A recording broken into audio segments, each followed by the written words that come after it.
What? You have next month free. Yeah? You're a free bird. Yeah, it was like 21 hours later. Where's Jess? I don't know. No, I don't know. Do you even care? I mean, I saw her earlier when I was getting ice cream.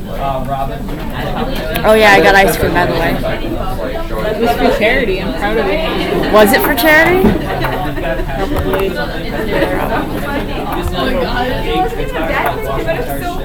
Hey Jack, do you remember that website?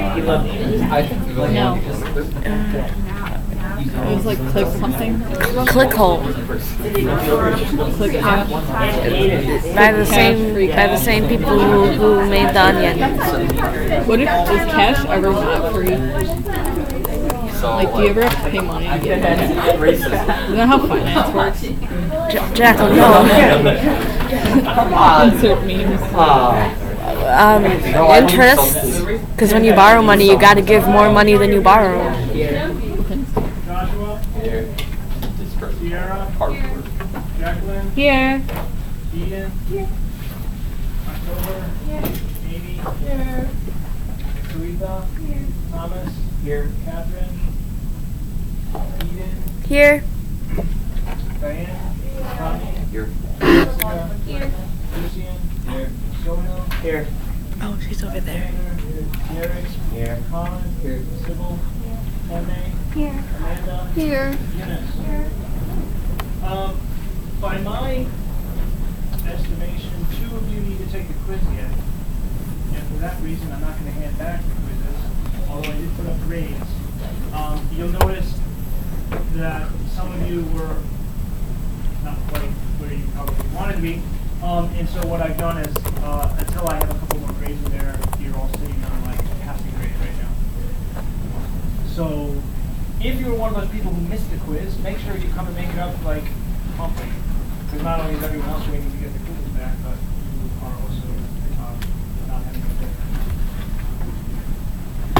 So before I set up the film,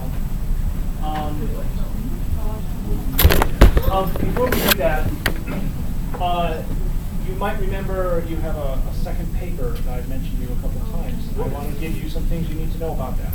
Like, due date is the 17th.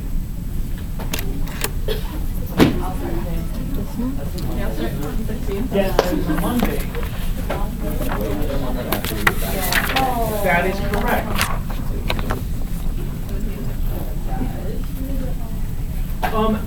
As with all my papers, there's no penalty for turning it in early. Yes. How are you returning? Oh my God.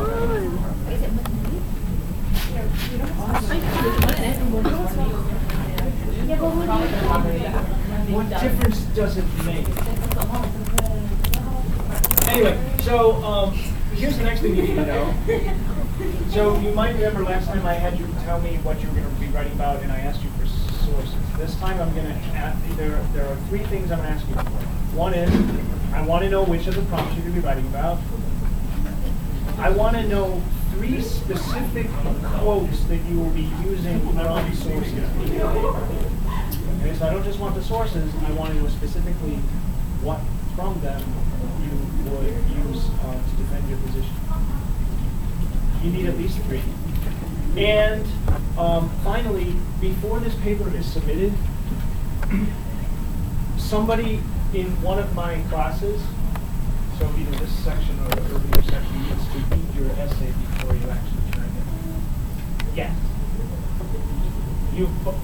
It means you and the other person have both written papers for me at this point. I've left comments for both of you, so you have an idea of what it is that I'm looking for, and I can make sure somebody else What? Well, that's obviously going to be due, I will look for it after you've submitted your essays. The peer review I'm asking you to do, you will submit that in your folder on the server.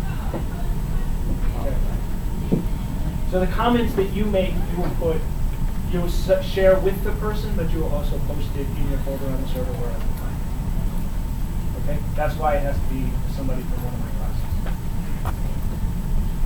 classes. The thesis and quotes are due Monday so that I can give you any additional comments or the guidance before the long weekend. Okay? Any other questions about me?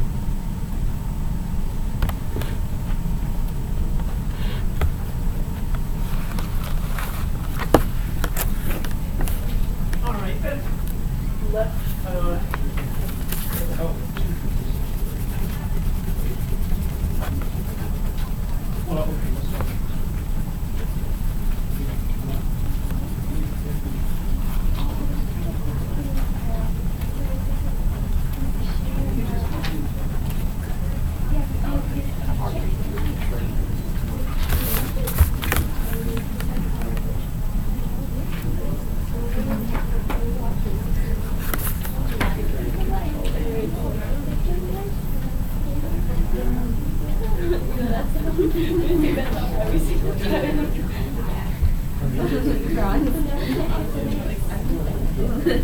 Okay, students, pay attention. I want to talk about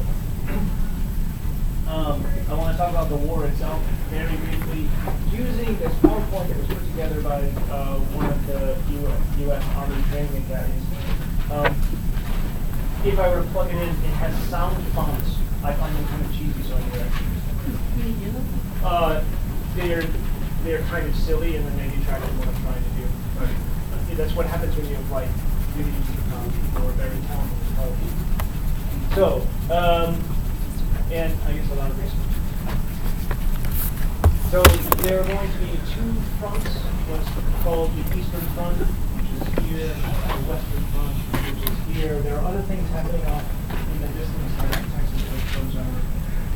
There are people interested in that, but not really as significant as this stuff. Washington, D.C. is here, and Richmond, the capital of the Confederacy, is here. You will notice that the fact that the Confederacy chose to put Richmond so close to the Union ends up being kind of a problem.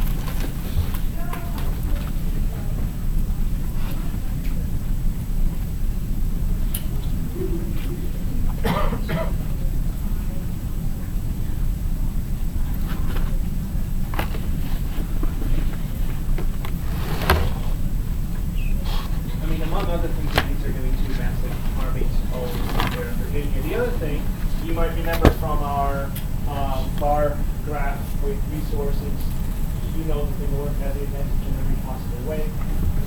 With one exception, I told you about the military academies. There are about 2,000 living graduates in military academies. The South has about 1,800 of them. And so the only thing the South is going to excel at is military leadership. Union's going to have a sizable Navy, which is going to try to quarantine or embargo the ports so they're not moving in or out. Now, these are not ships being destroyed; these are ships actually landing, and that means they're then occupying that space. What's that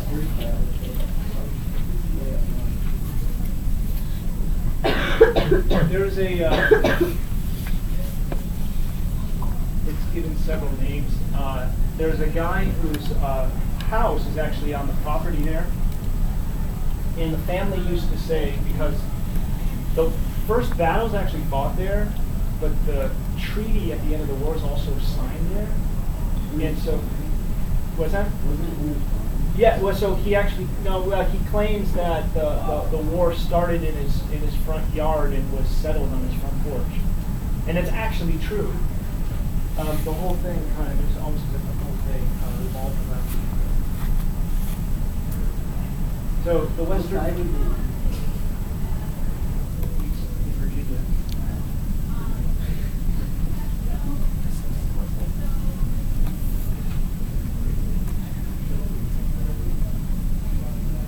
So you can, during the battles, if you watch the graph on the left there, you always see like troops straight.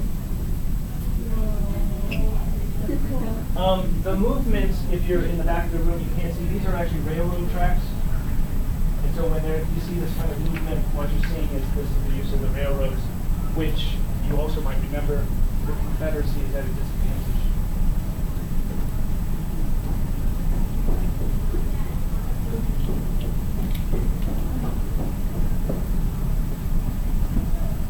Missouri technically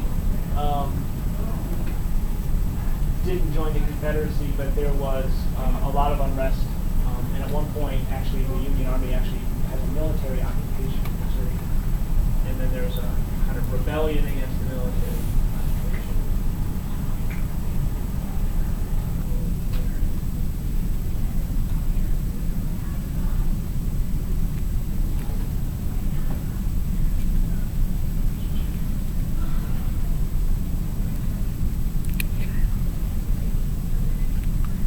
You'll notice that in some ways the western front along the Mississippi is more interesting because of the geographic space is much bigger, and the eastern front is pretty contained. At this point, what's happening there? The Union then occupies New Orleans, making it impossible for any kind of use of the Mississippi except to go north and south within the country.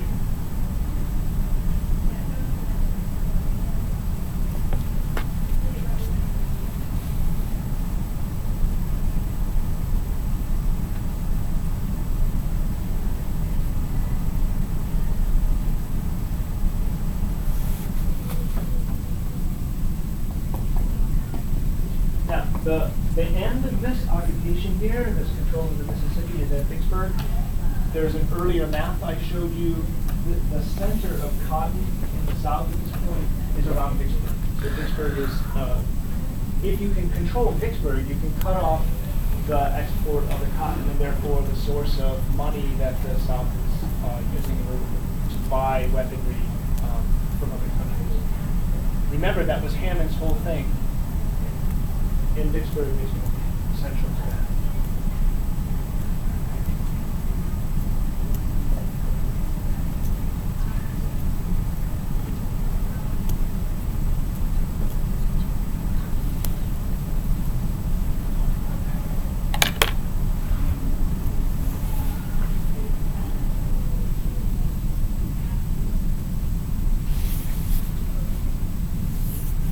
That's railroad movement.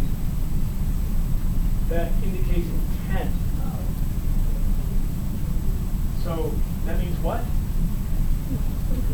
Who? The Confederacy wants to do what? Go to Kentucky, which is occupied by.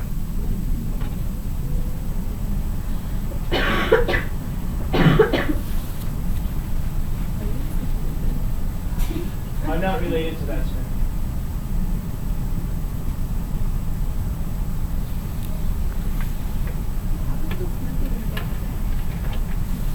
See, this is my question. And look, there's another one there. Yeah, that's my question for you. What have they just done? What has the Confederacy just done? They invaded the North. Why would they do that if they're outnumbered in every possible way and they have a shortage of resources? And why in the world would they want to go and attack the North? An idea? Either gain resources or try and drop the Union's troops for them to spread the Union's troops out? Perhaps. That's a good idea.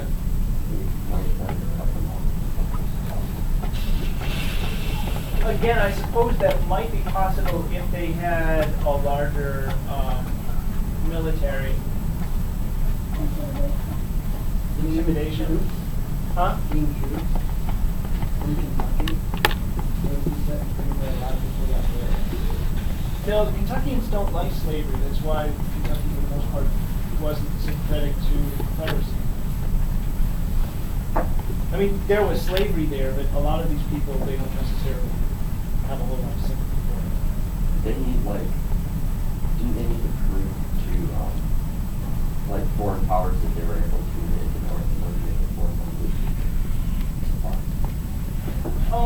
foreign powers really all they want is money. They're not really interested in that. I'll tell you. This was about morale.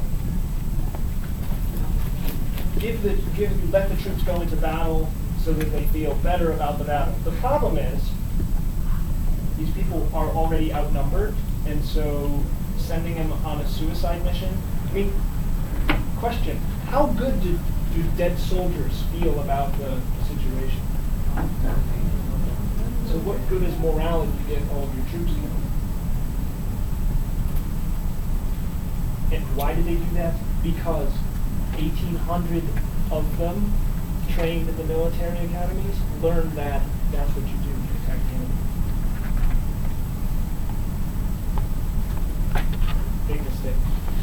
What they should have done is learn from the revolution, which is what they kept trying to invoke. And they could have fought a defensive war that held out the resources as long as possible and dragged the conflict out as long as they can to simply drain the North of any kind of interest in actually finishing it off.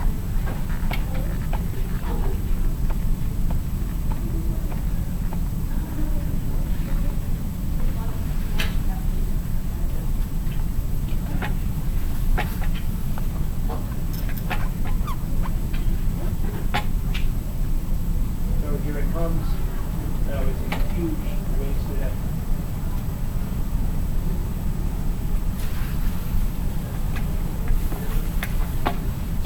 Now you notice there, here, there's an intent to push on to Richmond. General Lee is going to be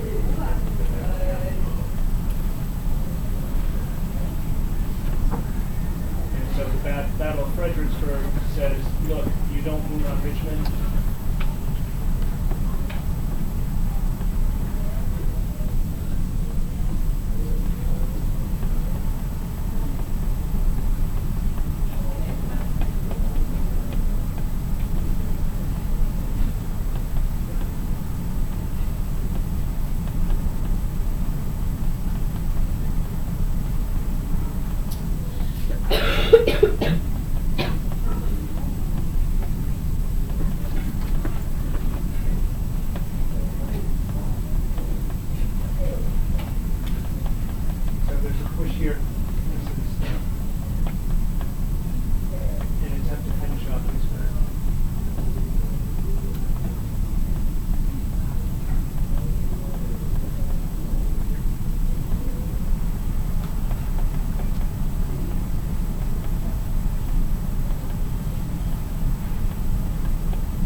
There's another attack on the north.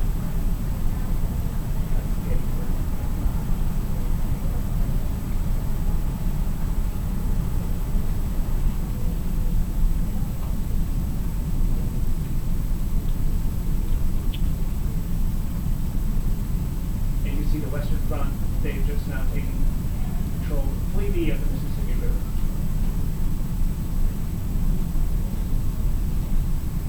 They're also about to take control.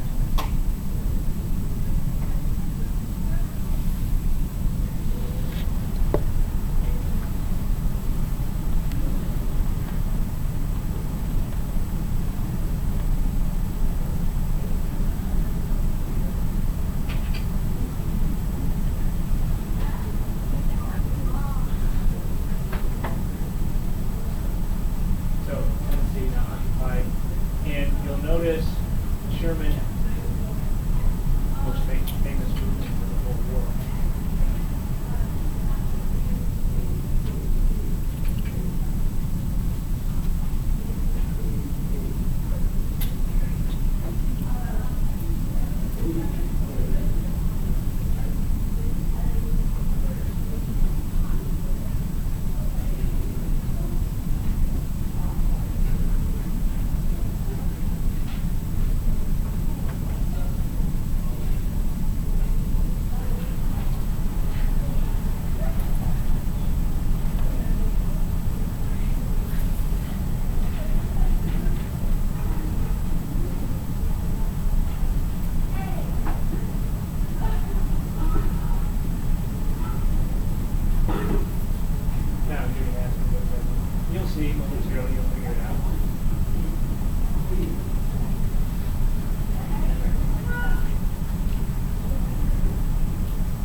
notice there, some of the Confederacy has gone into Tennessee once again. So what's the brown stand for? Yeah, it's complete total destruction. The South actually, during its retreats, was also destroying things, often pulling up the railroad using whole teams of horses and taking the railroad, the tracks themselves, and actually wrapping them around trees so that they couldn't be put back down and reused when the Union arrived. It seems like a kind of wasted effort, but anyway, this was actually happening.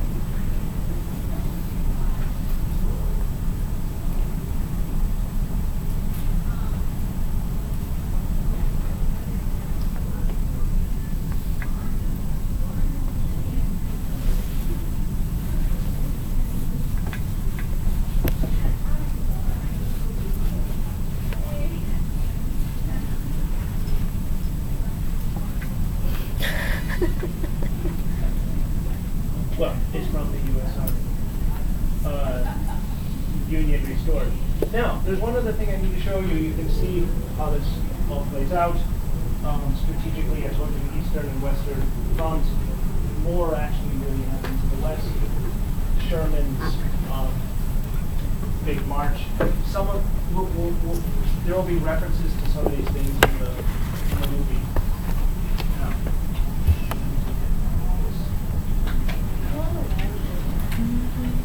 Yes, it is.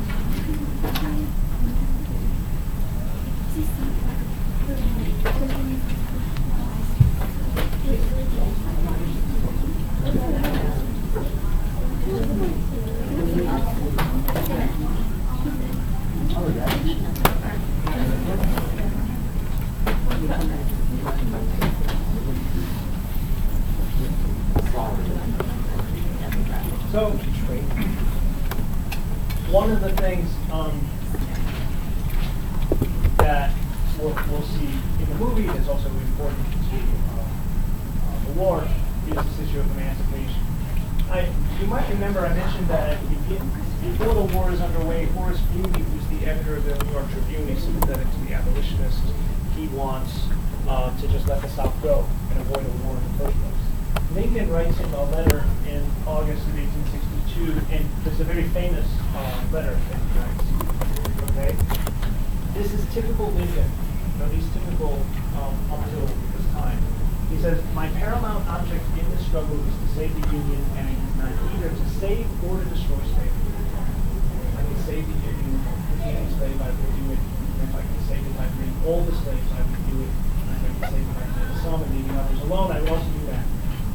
What I do about slavery, colored race, I do because I believe it helps to save the Union. And what I forbear because I do not believe it will help to save the Union. I shall do less whenever I shall believe what I am doing hurts the cause, and I shall do more whenever I shall believe doing more will help the cause. And I shall try to correct errors when shown to be errors, and I shall adopt new views so fast that they shall appear to be true views." So he's a politician? Okay? This is the same guy who had been saying, before the war, he's the moderate choice, everyone's second choice. He doesn't have radical views. And here, he had also been telling the South, look, I don't really want to take your slaves, but you don't get to leave the Union either, because if we permit that, then anyone who has a disagreement, whenever they feel like it, is going to leave. Therefore, it's not that simple. You don't just get to go. And he's telling Greeley that everything is about expediency. Everything is just a practical matter of making these decisions. So that was in August of 1862.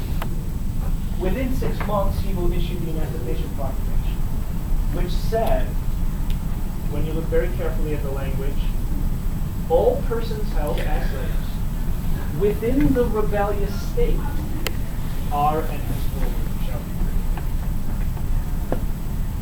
be. Within the rebellious state.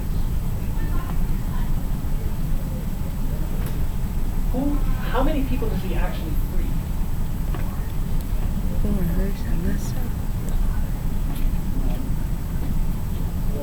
Like right now, doesn't he like not really have power over the Confederacy? This is exactly the issue, right? How much power does he actually have to, you know, on the one hand, and you're going to see this playing out in the film too, where he's having this debate about what is the legal status of the Confederacy. Are they actually a foreign nation? Because if they're a foreign nation, it's a different rule. If they're rebellious states, then they're still part of the country, and therefore his laws still apply. And he'll have this long monologue about this. The only people he can actually really free with any kind of authority are the people who are in the territories that are occupied by the U.S. Army at that time. So in 1863, that north part of the Mississippi River, some of the coastal towns that they've occupied, parts of Tennessee, that's it. So why issue this? What's the point of it? To make it a war, like fighting against slavery. Well, 6 months before, he said he would do whatever he needed to do to keep the Union together, right? Maybe it won't happen like that, but it's still make that Any other ideas? Maybe once I'm sure the abolition is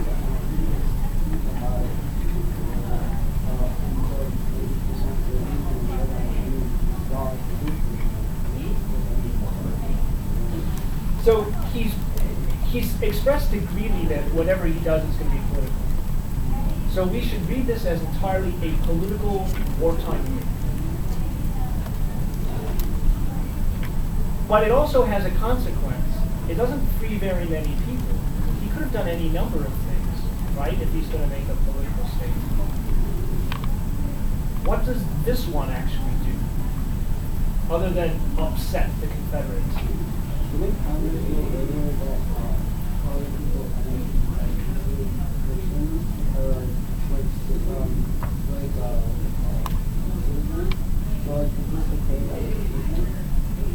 The entire plot of the movie revolves around the 13th Amendment, which, among other things, attempts to reverse the issue. There are going to be 3 amendments, the 13th, 14th, and 15th of the modern Civil War. The 14th is going to be about citizenship. The 13th was going to be about slavery itself. And so it's kind of headed in that direction. Oh, we're going to end the war, and we need to actually figure out if the Supreme Court said this, and does that stand? What do we do? Well, we need to amend the Constitution in order to reverse it. Yeah. But the question was like, what else besides honoring Yeah. the Confederacy? So it motivates the North to win the Confederacy, so we really talking about land and great states. One other possibility, think about the slaves themselves. What are they going to think about this?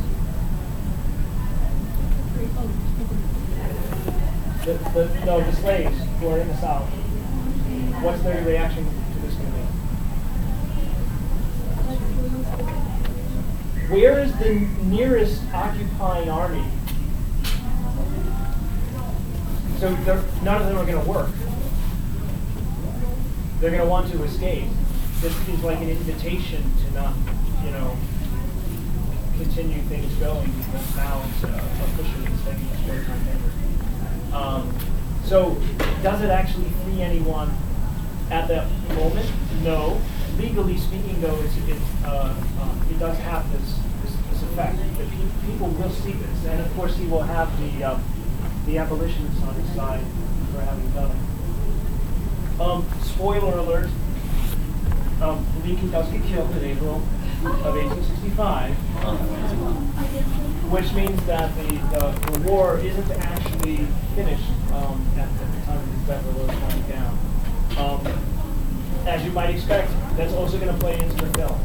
which is set in early 1865.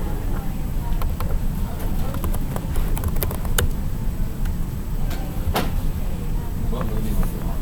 We're going to watch Lincoln. No, was he watching? He wasn't watching a movie. Isn't that Ginger? A theater, yes.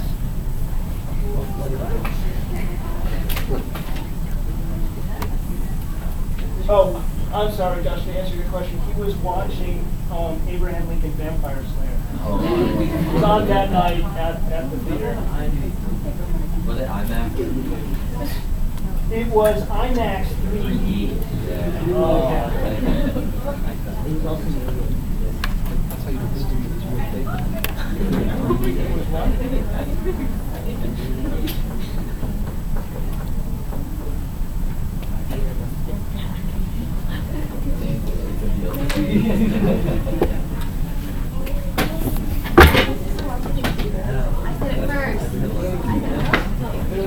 I said it first.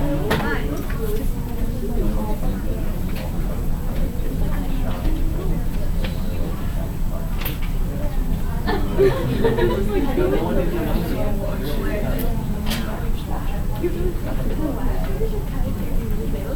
Doesn't this class end in like 20 minutes?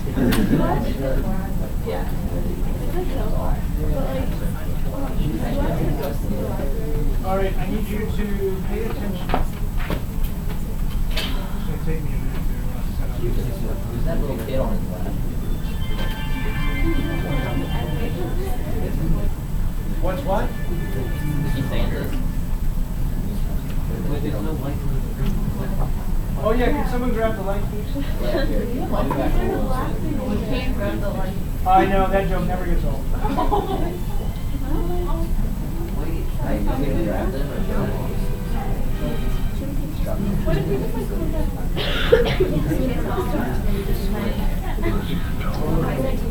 Whoa. Yeah. Yes, I need you to pay attention and see how this. Pay attention and see how this compares with the reading outside.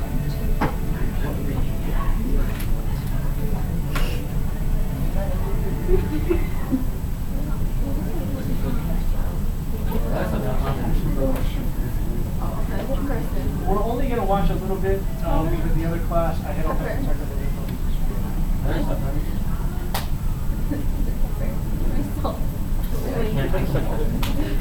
That way, the two classes will be in the same place. I had to read it. Oh yeah, I need that.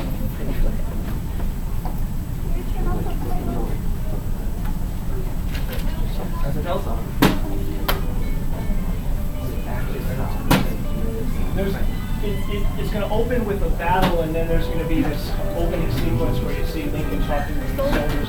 When you read the Word document, it's one of those things that definitely never happened. Yeah.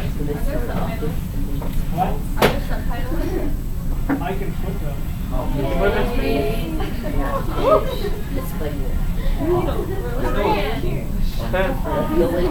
French. Too far. Mandarin. I need Mandarin subtitles. You have to say subtitles, and then you're like, put it in a different language. Do it in zeros.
They killed every Negro soldier they captured at Fort Spring. So James Ferry. Inside of one hit no red flags. There wasn't even one of them alive. The one of the workers that died today, the one that was 116 U.S. colors. Capped up in protection. What's your name, soldier? About Hal Green. I'm Corporal Aaron Parker, just Massachusetts Cavalry. We're waiting over there. We're leaving our horses behind and shipping out to the 24th Infantry for the assault next week on Wilmington. How long have you been a soldier? If you can't just hunt infantry, they fought brave for James Ferry. That's right. They killed 1,000 rebel soldiers, so they were very brave. We're making $3 less each month than white soldiers. Our second Kansas boy. Another $3 subtracted from our pay for our unit. That was true, yes, sir. Equal pay now, but still no commissioned equal officers. I'm aware of that, Corporal Bug.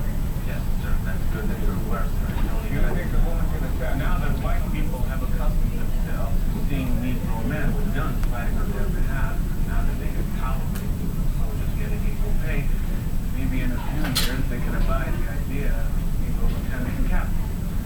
50 years, maybe a Negro colonel. In 100 years, the vote. What did you do after the war? Work, sir. Perhaps you'll hire me. But you should know, sir, that I get sick at the smell of blue black and I cannot cut hair. Did you find a man to cut mine so it'd make any difference? You got to spring your hair for a white man. And that's all but hang still.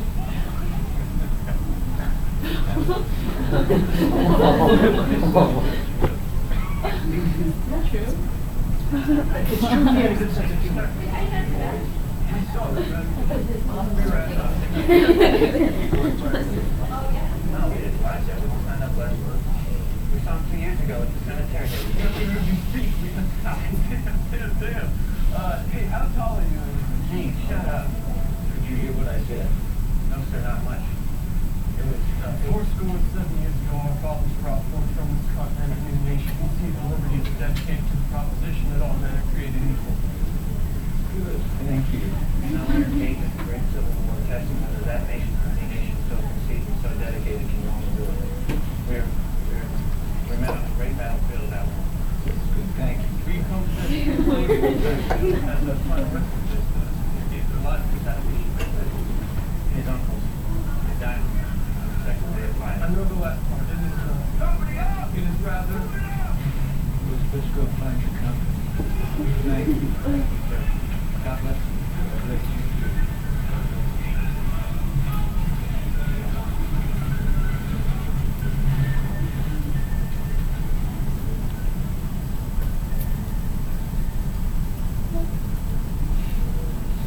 And we hear how it is all, that these dead shall not have died in vain. That this nation under God shall have a new birth of freedom. That justice of the people, by the people, perished.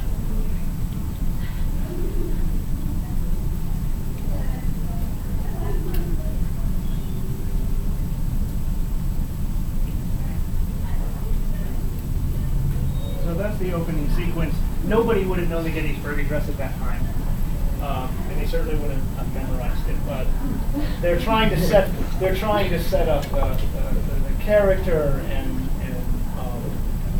some of the ideas. This is where actually things get started, January 1865, and most of the film takes place in January of that year. And then there are a few things at the end. So make sure for next week that, so for Monday, you're going to owe me that version of the paper. Make sure that you're reading the PDF, the one on Borenberg, which is really the basis for this movie. Although if you watch the credits, they're going to credit it to a presidential historian and her book, The Team of Rivals. In fact, if you read The Team of Rivals, it's like 4 pages. and doesn't really touch on most of what's in the film. If you read Borenberg, they're like, wow, it's like reading the screenplay. It's kind of unfair for Michael Borenberg. Doesn't get any credit. But the guy who wrote the screenplay admitted later that he had actually read Borenberg, so we know that that's actually the source. In fact, some of the quotes that are in that chapter are in the movie. And as you'll also see, almost all of the best quotes from the movie that are in the chapter didn't actually happen. Well, no, that one did, but there were a bunch of others where there's these kind of like really good lines, and Borenberg tells you, yeah, this is kind of famous, and it makes for great drama, but you know, it is questions whether or not this was ever actually said. Alternative facts, if you like. So anyway, so the make sure you read that for next week, and then the Word document will also help you a little bit with some of the details. But Borenberg will be our main emphasis. Okay. So it's a little early, but I had quite a few minutes of difficulty this morning trying to get things set up. So I'll let you know. What's up? Yes, that would be you. So if you didn't take the quiz, you should come and see me and figure out when you.